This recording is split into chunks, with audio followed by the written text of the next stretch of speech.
My name's Les. I'm from North Carolina in the States. And the way I ended up coming over here was basically, this would be my 8th major surgery in about 8 years.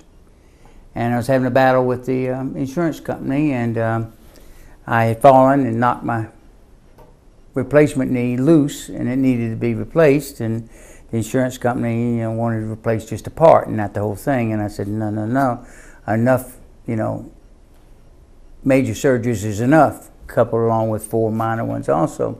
I was looking for alternative surgeries, and so I spent about 10 weeks looking at different things, some research, some were experimental. And when I came down to it, I finally eliminated the things in, say, Central America, some of the Philippines and other places in the world. I came down to Bangkok, Singapore, and India.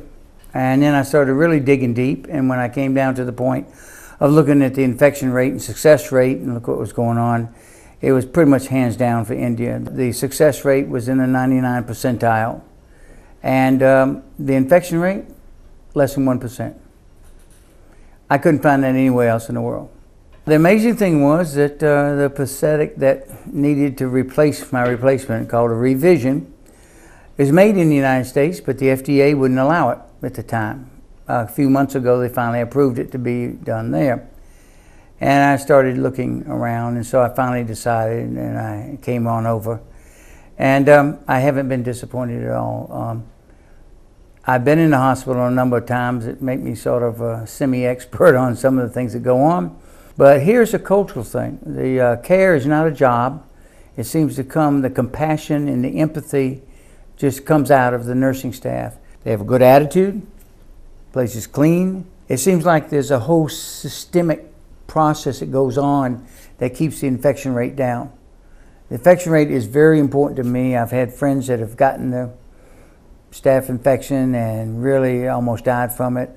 I've had one knee that did get infected one time, and it's no fun. So that was a key thing with me. And then when I started looking around, I saw it as, something to do with Harvard International. I thought, well, back in my family history, a couple of my ancestors that had money went to Harvard.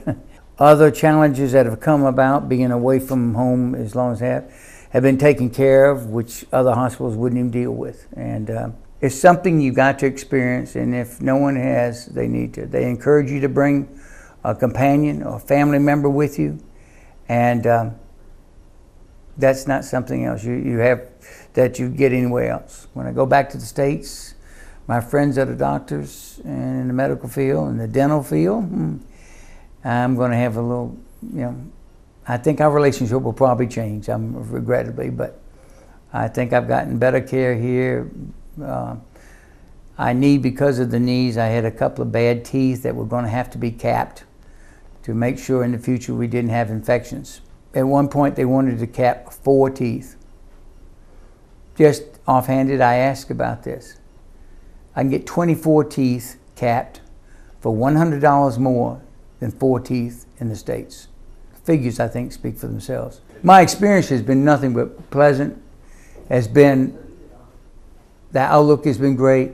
The bedside manners has been beyond expectation, and the medical care I've got is just tremendous. I feel like I'm really cared for, and they really do care about how my outcome is.